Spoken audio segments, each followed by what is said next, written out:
آج جس طرح کہ میں نے آپ کو بتایا کہ 8 مئی کو پوری دنیا میں تھیلیسیمیا سے اویئرنیس کا دن منایا جاتا ہے. ہم اکثر اپنے پروگرام میں جب تھیلیسیمیا کا ذکر کرتے ہیں تو یا تو ایسے اداروں کو آپ سے متعارف کراتے ہیں جو تھیلیسیمیا پیشنٹس اور خاندانوں کی ہیلپ کر رہے ہیں, یا پھر ہم آپ کی ملاقات ڈاکٹر سے کراتے ہیں جو آپ کی آگہی میں اضافہ کرتے ہیں کہ تھیلیسیمیا ہے کیا, کیوں دو لوگوں کی شادی کے وقت ان کی اسکریننگ اہم ہے, تاکہ یہ پتہ لگایا جا سکے کہ اگر وہ تھیلیسیمیا مائنر تو نہیں ہے, اور اگر دونوں ہوں, خاص طور پہ جس طرح کزن میرجز میں ہوتا ہے, تو پھر ان کی اولاد یا ان کے بچے میں تھیلیسیمیا میجر ہونے کے چانسز کئی گنا بڑھ جاتے ہیں. آج میں نے سوچا کہ ہم تھوڑا سا مختلف زاویہ لے کے چلیں گے. میری نظر سے گزری ایک ایسا profile who definitely is a warrior when it comes to the purpose and the cause of thalassemia. She is mashallah 36 years old and she lives with the condition. یعنی ان کو اچھی طرح اندازہ ہے کہ تھیلیسیمیا کے ساتھ زندگی گزارنا, اس کے اتار چڑھاؤ کیا ہوتے ہیں, لیکن بجائے اس کے کہ اس سے ان کی ہمت ٹوٹتی, اسی کو انہوں نے اپنا مقصد بنایا. And there is an organisation that she leads called Faith. And Faith آپ کے کسی بھی مسئلے میں آپ کا یقین, آپ کا بھروسہ, اللہ تعالیٰ پہ ایمان بڑا اہم ہوتا ہے. So we are going to talk about that, اور آپ کی ملاقات کراتے ہیں. آج ہمارے ساتھ موجود ہیں عائشہ محمود, جو کہ she has been leading a whole community, یعنی اپنے ساتھ ساتھ یہ دوسروں کی مدد کرتی ہیں. آئیے ان سے جانتے ہیں کہ what is life like living with thalassemia. السلام وعلیکم السلام. عائشہ, سب سے پہلے تو I must tell you کہ I am very very impressed. میں آپ کو دیکھ کے ماشاءاللہ ڈھیروں آپ کے لیے دعائیں, جو کام ماشاءاللہ آپ کر رہی ہیں, جس طرح تھیلیسیمیا پیشنٹس جو واقعی جو ہمارا کمزور ترین طبقہ ہے, اور وہاں پہ اگر کوئی تھیلیسیمیا پازیٹیو ہے تو ان کو کن چیزوں کی ریکوائرمنٹ ہے, کیسے ان کے لیے اثاثے وسائل اکٹھے کیے جا سکتے ہیں. You doing a great job in that. But I want to get into your story. آپ نے مجھ سے شیئر کیا کہ آپ ماشاءاللہ 4 بہن بھائی ہیں, جس میں سب سے بڑی بہن کے علاوہ آپ تینوں بہن بھائیوں کو تھیلیسیمیا ڈائگنوز ہوا. بالکل. الحمدللہ میرے والدین کے جو ہیں وہ 4 بچے تھے, اور ان میں جو ہے ایکچولی میری فیملی میں یہ پہلی کزن میرج تھی, اور اس ٹائم پہ تو بالکل نہیں پتہ ہوتا تھا. پہلی کزن میرج تھی, ایک ہی میرج ایسی ہوئی. بالکل. اور 1970s کی بات ہے یہ, تو 1970s میں تو اتنی اویئرنیس تھیلیسیمیا کے بارے میں تھی بھی نہیں. پھر میری جو سسٹر پیدا ہوئی وہ الحمدللہ نارمل ہے.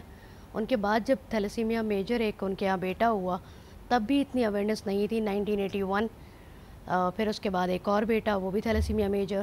پھر جب میری برتھ ہوئی تو بھی میں تھیلیسیمیا میجر. اینڈ اس طرح سے ہم 3 تھیلیسیمیا میجر ایک ہی فیملی کے اندر. عائشہ جی, مجھے بتائیں کہ ہم اکثر یہ موضوع لے کے آتے ہیں کہ اس مرض یا اس لائف کنڈیشن کی مینٹیننس کے لیے بہت مالی وسائل چاہیے ہوتے ہیں. تو ایک گھر میں 3 بچے جو تھیلیسیمیا میجر تھے, اس سے آپ کے خاندان, آپ کے گھر کے مالی حالات پہ کیا اثر پڑا؟ بہت برا اثر پڑتا ہے ڈیفینیٹلی. ان کو سنبھالنے کے لیے, ان کو بہتر سے بہتر ٹریٹمنٹ دینے کے لیے, اور جب ہمیں پتہ ہے کہ پاکستان میں کتنی مشکلات ہیں. سوری. ٹرانسفیوژن صرف ٹرانسفیوژن نہیں ہوتا ایکچولی. ابھی کل بھی ایک پوسٹ میری نظر سے گزری, اور میں بار بار اس کی ایڈوکیسی کرتی ہوں کہ ٹراما میں بھی ہمیں بلڈ کی ضرورت پڑتی ہے, کسی چیز میں بھی پڑتی ہے. بالکل. تو بلڈ صرف بلڈ لگا نہیں دیا جاتا, بلڈ اسکرینڈ ہونا, بلڈ کا پراپر کراس میچڈ ہونا, ان سب چیزوں کا دھیان رکھنے کے لیے آپ کو ایک پراپر ایک اچھے ہاسپٹل میں ٹریٹمنٹ لینی پڑتی ہے. اس کے لیے آپ کو فائنینشیل آپ کی ایڈ اچھی ہونی چاہیے. تو الحمدللہ ویسے تو خیر پیرنٹس افورڈ کر سکتے تھے, تو پاکستان کا پہلا ادارہ اگر آپ کہیں تو میں نام لے لوں, فاطمیت فاؤنڈیشن, وہاں رجسٹر کیا گیا کیونکہ وہ پہلا ادارہ تھا تھیلیسیمیا پہ کام کرنے والا, اور وہاں سے ہماری ٹریٹمنٹ اسٹارٹ ہوئی. لیکن it was all self paid الحمدللہ. تو یہ ہے کہ والدین اچھے ویل آف تھے تو وہ کر سکے. لیکن آپ نے جس طرح کہا کہ ایک بہت بڑا ایک آف کورس جس طرح آج کے دور میں ہم کہتے ہیں کہ صرف بچے کا نان نفقہ, اس کی اچھی پڑھائی, اپنے گھر کا ایک لائف سٹائل مینٹین کرنا مشکل ہو. ایک لمحے کے لیے سوچئے کہ اگر 3 بچے اور آپ کا لخت جگر ہے, اور یقیناً اس طرح کی مشکل میں وابستہ ہے, تو آپ کا دل چاہے گا, آپ کا اس کا جو ایک برڈن ہے, یا اس وقت جو والدین کی دل کی کیفیت ہے, شاید آپ اور میں اس کا اندازہ نہیں لگا سکتے. عائشہ جی, ایک اور آپ نے یہاں پہ ذکر کیا کہ بلڈ ٹرانسفیوژن سے بلڈ ٹرانسفیوژن نہیں ہے. چلے اگر آپ کے پاس ایک اچھا ہسپتال اور ریگولر بلڈ ٹرانسفیوژنس بھی موجود ہیں, اس میں مزید کمپلیکیشنز ہوتی ہیں. ایک تو کئی دفعہ میں دیکھ رہی ہوں کہ بون میرو ٹیسٹنگ کی بات کی جاتی ہے. کیا اگر بون میرو میچ کر جائے یا آپ کو ڈونر مل جائے تو کیا اس مسئلے کا مکمل حل ممکن ہے؟ ایک سوال. اور دوسرا یہ کہ اکثر ہم بات کرتے ہیں جیسے آئرن بلڈ اپ کی, یعنی ایک جو فعال آپ کا فنکشن ہے باڈی کا اس کو مصنوعی طور پہ یا ادویات کے ذریعے کیا جا رہا ہے تو اس میں کیا کیا کمپلیکیشنز آتی ہیں؟ ایکچولی جہاں میں پہلے آئرن کی بات کر لوں کہ مسلسل بلڈ ٹرانسفیوژنس جب ہمیں ہو رہے ہوتے ہیں تو اس میں آئرن ہمارے ڈپازٹ ہو رہا ہوتا ہے باڈی کے اندر. اب وہ آرگنس کو ڈیمیج کرنا شروع کرتا ہے. اس میں لیور, کڈنی, پینکریز, مطلب ہر جگہ پہ وہ جا کے ڈپازٹ ہو رہا ہوتا ہے. اب اس کو نکالنے کے لیے ہمیں ادویات چاہیے. کچھ ٹائم پہلے تک صرف انجیکشنز تھیں, اب تو الحمدللہ اورل ٹیبلٹس آ چکی ہیں, لیکن وہ اتنی مہنگی ہیں. مطلب 15,000 20,000 کا تو صرف آپ کا ماہانہ ادویات کا ایک پیشنٹ کا خرچہ ہے. اب جس کے گھر میں 2 یا 3 پیشنٹس ہوں اور جس کی تنخواہ 25,000 ہے وہ کیسے سروائیو کرے گا, کیسے افورڈ کرے گا؟ پہلا ایک یہ آ گیا کہ آئرن کے لیے ہمیں یہ میڈیسنس چاہیے ہوتی ہیں. دوسرا bone marrow is the only option جو اس ٹائم پہ کیور ہے, لیکن صرف 10 سال سے نیچے بچوں کے لیے. صحیح. جب ہم بڑے ہو چکے ہیں, جو 10 کے ابو ہو چکے ہیں, وہ یہ اویل نہیں کر سکتے, اور وہ بہت مہنگا پروسیجر ہے. اب کچھ ٹائم پہلے تک وہ 25 لاکھ تھا, اب وہ 50 لاکھ 60 لاکھ کراس کر چکا ہے. اور حکومت کی طرف سے کہیں کہیں یہ فیسلٹیز دی جاتی ہیں, سندھ حکومت دیتی ہے, بلوچستان حکومت دیتی ہے, لیکن یہ اس میں ایک پروسیجر ہے پورا. جو پیشنٹ ہے اس کا 100% میچ ڈونر ہونا چاہیے. وہ کون ہوگا؟ وہ یا تو میرا بھائی ہو سکتا ہے یا میری بہن ہو سکتی ہے, ماں باپ نہیں ہو سکتے. پاکستان میں یہ ہے. اب پاکستان سے باہر جاتے ہیں تو ان ریلیٹڈ بلڈ ڈونرز کی پوری آپ کے پاس رجسٹری آ جاتی ہے. بالکل. اور پاکستان میں ہمارے پاس یہ چیز نہیں ہے, افسوس کی بات ہے. تو اب وہ پاکستان سے باہر جانا ہے تو لازمی آپ کو کروڑ روپے تو چاہیے کم از کم میں. کم از کم.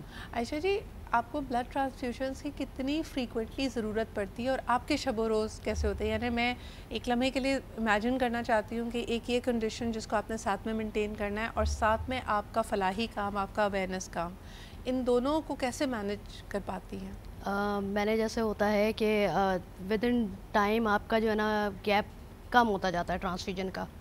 پہلے جب آپ چھوٹے ہوتے ہو تو مہینے میں جا رہے ہوتے ہو, پھر اس کے بعد آپ 21 ڈیز 22 ڈیز اس طرح سے, پھر 15 ڈیز, اور کبھی کبھار اگر آپ کی طبیعت بہت زیادہ خراب ہے تو 10 ڈیز, ایسا بھی ہوتا ہے. تو اس میں یہ ہوتا ہے کہ مجھے اپنی ساری ایکٹیویٹیز اس کے گرد پلان کرنی پڑتی ہے کہ اگر میں نے آؤٹ آف سٹی جانا ہے تو اس سے پہلے میں نے ٹرانسفیوژن کرانا ہے. کیونکہ میں آؤٹ آف سٹی جا کے پھر ورنہ فیسلٹیز کیسے ڈھونڈوں گی اور کیسے اویل کروں گی, تو اس لیے میں نے جانے سے پہلے ٹرانسفیوژن کرانا ہے. اور جس دن میرا ٹرانسفیوژن ہوتا ہے اس دن آئی پریفر کہ میں کوئی ایکٹیویٹی پلان نہ کروں, اس کے 1 آدھ دن بعد کروں. عائشہ جی, ماں باپ کا جیسا دل ہوتا ہے وہ تو کوئی اس کا ثانی نہیں ہے. شروع میں بچوں کی جب نگہداشت ہو رہی ہے تو ہم نے دیکھا کہ پیرنٹس خود جا رہے ہیں, کر رہے ہیں. آپ نے کیونکہ زندگی کے سارے دور دیکھے, ایز اے گرون اپ کیا یہ تمام چیزیں اکیلے کرنی پڑتی ہیں؟ دیکھیں خود ہی بلڈ ٹرانسفیوژن کے لیے اکیلے جانا پڑتا ہے. میرا ایک سیڈ فیکٹر یہ ہے کہ I have lost my both parents. تو ایسا ہے کہ الحمدللہ ابھی تو مطلب یہ کہ نیفیو ہیں, سسٹر ہیں, وہ ساتھ چلتی ہیں, لیکن یہ ہے کہ کبھی کبھار ایسا ہی ہوتا ہے کہ ہاں آپ کو اکیلے سب کچھ کرنا پڑتا ہے. اچھا پتہ ہے, میں آپ کو یہ کہوں گی کہ it's not easy, it is definitely not easy. آپ نے جہاں فیتھ کا ذکر کیا, آپ نے کہا جب میرے پاس ایک موٹیو ہے, آئی ریئلی وانٹ کہ اب تھیلیسیمیا کیسز نہ آئیں. کیونکہ دیکھیں اگر گورنمنٹ اس پہ کام کر رہی ہے, ڈیفینیٹلی کر رہی ہے, بلز آ رہے ہیں, بلز امپلیمنٹ کب ہوں گے دیٹس انادر کوسچن, ٹھیک ہے, لیکن اس پہ اویئرنیس ہو رہی ہے, بہت ہو رہی ہے. آپ نے کچھ تبدیلی محسوس کی ہے کیونکہ آپ گراس روٹس پہ کام کرتی ہیں؟ عائشہ جی, مجھے یہ بتائیں, آپ نے جیسے خود اشارہ دیا کہ 1970 میں آپ کے پیرنٹس کے پاس یہ آگہی موجود نہیں تھی. آج اگر کسی کپل کا ایک بچہ تھیلیسیمیا میجر ہو جاتا ہے تو اس کے بعد مجھے بتائیں ان کا کیا یعنی ایک اسٹیٹ آف مائنڈ ہے؟ کیا وہ مزید چانسز لیتے ہیں, they want to continue growing family, اور بچے پیدا کرتے ہیں, یا اس کے بعد they start thinking of alternatives? اس میں 50-50% کام ہو رہا ہے, کیونکہ کچھ پیرنٹس ہیں جو ابھی بھی اس بات کو ایکسیپٹ نہیں کرنا چاہتے, دے آر لائک اللہ کی مرضی, اور یہاں یہ ایک فیکٹر بہت برا ہے ہمارے لیے. اور کچھ ایسے ہیں کہ نہیں, they go for the prenatal testing for every pregnancy, ایسے لوگ بھی ہیں, لیکن یہاں 50-50 کا رجحان بہت زیادہ ہے. اللہ کی مرضی بہت لفظ میں نے سنا ہے, ابھی بھی ایسا کر رہے ہیں لوگ جن کے 1 اولاد 2 اولاد بھی ہو گئی ہیں. صرف اور صرف تقدیر کی بات کی جاتی ہے, تدبیر جو اللہ تعالیٰ نے کہا ہے کہ آپ کو خود بھی تدبیر کرنی ہے اپنے لیے. اگر آپ کے پاس لیٹسٹ انفارمیشن موجود ہیں, اگر آپ کے پاس علاج معالجہ موجود ہے, احتیاطی تدابیر موجود ہو, تو آپ اس کو بروئے کار لے کے آئیں. لیکن انسان اگر تدبیر نہیں کرے گا, سب کچھ صرف تقدیر پہ ڈالے گا, تو اللہ بھی تقدیر صرف اس کی بدلتا ہے جو اپنی مدد کرتے ہیں, جو اپنی مدد آپ کرتا ہے. بالکل ایگزیکٹلی. تو وہ یہی ہے کہ ہم تو کافی سارے پیشنٹس اور جب ہمارے پاس پیرنٹس آ رہے ہوتے ہیں کہ ہمارے پاس ایک اولاد ہے اور اب دوسری اولاد ہے تو بہت زیادہ تکلیف ہوتی ہے کہ اب نہیں ہونا چاہیے یہ کام. کیونکہ آپ نے وہ سارے فیزز دیکھے ہیں عائشہ جی, آپ نے وہ مراحل دیکھے ہیں کہ جب والدین ہوتے ہیں ان کا سایہ ہوتا ہے, تب چلیں آپ انسان مشکل کو سہنے کی وہ آپ کو تیار کرتے ہیں, لیکن پھر قدرت کا جیسے نظام ہے کہ دنیا میں جو آیا اس نے جانا ہے. جب آپ تنہا یہ سب کچھ کر رہے ہو تو اس کے لیے بہت ہمت, بہت سارس چاہیے, and salute to youth for doing this. لیکن آپ کی توسط سے لوگوں کو کہنا چاہیں گے کہ دیکھیں یہ ایسی سچویشن ہے جو اوائڈیبل ہے. ایک تو نمبر 1 کزن میرجز, ذات برادری کمیونٹی, اس کے بیونڈ دیکھیے. میں کتنے لوگوں کو جانتی ہوں اور آپ کے گھر میں بھی ہوگا کہ اگر آپ اپنی ڈومیسٹک ہیلتھ کو دیکھیں, کئی بچیاں شادی سے صرف بیٹھی ہوئی اس لیے کیونکہ جی خاندان میں یہ روایت ہے کہ صرف برادری میں ہی شادی کرنی ہے. تو اس سوچ کو تھوڑا سا ہمیں بدلنے کی ضرورت ہے, اپنے ذہن کو کھولنے کی ضرورت ہے. اور پھر دوسری بات یہ کہ جب آپ صرف اور صرف کزن میرجز کرتے رہتے ہیں تو یقیناً اس طرح کی جو ہیریڈیٹی یعنی موروثی بیماریوں کی ٹریجیکٹری ہے, پروپینسٹی ہے, وہ بہت بڑھ جاتی ہے. اچھا جی, آخر میں فیتھ کے حوالے سے, بیکاز ہم چاہیں گے کہ یہ جو آپ نے انیشیٹو لیا ہے لوگ اس کارواں کا حصہ بن جائیں. I found out through Instagram. میں چاہوں گی کہ اگر لوگ آپ کے ساتھ جڑنا چاہیں تو کن کن ایریاز میں آپ کو مدد کی ضرورت ہے اور آپ کیا پیغام دینا چاہیں گے؟ بالکل, فیتھ بیسکلی میں کریڈٹ نہیں لوں گی کیونکہ یہ سلمان محمود کا ہے, میرے بھائی کا. بالکل میرے لیٹ مرحوم بھائی کا ہے یہ. تو اب یہ ہے کہ اگر آپ لوگ جڑنا چاہتے ہیں تو اس میں ہم تھیلیسیمیا میجرز کی زیادہ موسٹلی ہیلپ کر رہے ہوتے ہیں کہ اس میں ہم ان کی ادویات کے لیے ادویات کے لیے ٹیسٹ کے لیے, اور دوسرا ہم ان کو اسمال بزنسز کرا رہے ہیں. صحیح. ہم ایجوکیشن پہ کام کر رہے ہیں, اور ڈفرینٹ یہ کہ ہم جنرل پبلک کے لیے ہم نے سیلاب میں بھی کام کیا, کووڈ میں بھی کام کیا. یہ ایک الگ میٹر ہے. لیکن جی تھیلیسیمیا میجر کے بچے اسکول نارملی جا پاتے ہیں یا ان کو اسپیشل نیڈز ہوتی ہیں ان کے؟ نہیں, کوئی اسپیشل نیڈ نہیں ہے, لیکن اگر ان کا پراپر ان کو بلڈ ٹائم پہ ملے اور ان کو پراپر ان کی جو ہے وہ آئرن کیلیشنز وہ ہوئی ہوئی ہوں تو وہ آرام سے اسکولنگ کر سکتے ہیں. بالکل کر سکتے ہیں. یہ دیکھیں جب ہم ڈیورسٹی کی بات کرتے ہیں, میں آپ کے توسط سے اسکولز کو بھی کہنا چاہوں گی کہ پلیز اس بات پہ نظر ثانی کریں کہ آپ کے پاس ایک کوٹا یا ایک نمبر مختص ہونا چاہیے ان بچوں کے لیے جو اسپیشل ہیلتھ کنڈیشنز کے ساتھ ہیں, جن کو ذرا آپ کی سپورٹ کی ضرورت ہے. جب آپ ان کو اپنے اپنے اسٹوڈنٹ باڈی کا حصہ بنائیں گے تو نمبر 1 اس سے اویئرنیس بڑھے گی, معاشرے میں حساسیت بڑھے گی, اور لوگوں میں یہ احساس بھی بڑھے گا کہ کن چیزوں کو ہم نے ان کے لیے بھی ہم نے مواقع کریٹ کرنے ہیں. بہت بہت شکریہ عائشہ جی ہمارے ساتھ موجود ہونے کے لیے. Wonderful work that you are doing. اور آپ کے توسط سے یہی لوگوں کو کہنا چاہیں گے کہ پلیز خدا را ہوش کے ناخن لیجئے. جو اللہ تعالیٰ نے آج سائنس نے, تحقیق نے آپ کو سہولیات دی ہیں جس کے ذریعے آپ کسی کی زندگی کو سہل بنا سکتے ہیں, آسان بنا سکتے ہیں, تو آسانی کو پسند کیجئے. حدیث مبارکہ بھی ہے کہ اگر 2 راستے تمہارے پاس موجود ہیں, ایک مشکل ہے آسانی, تو اللہ نے آسانی کو پسند کیا ہے. اپنے لیے بھی آسانیاں کریٹ کریں اور دوسروں کے لیے بھی. دعاؤں میں یاد رکھیں.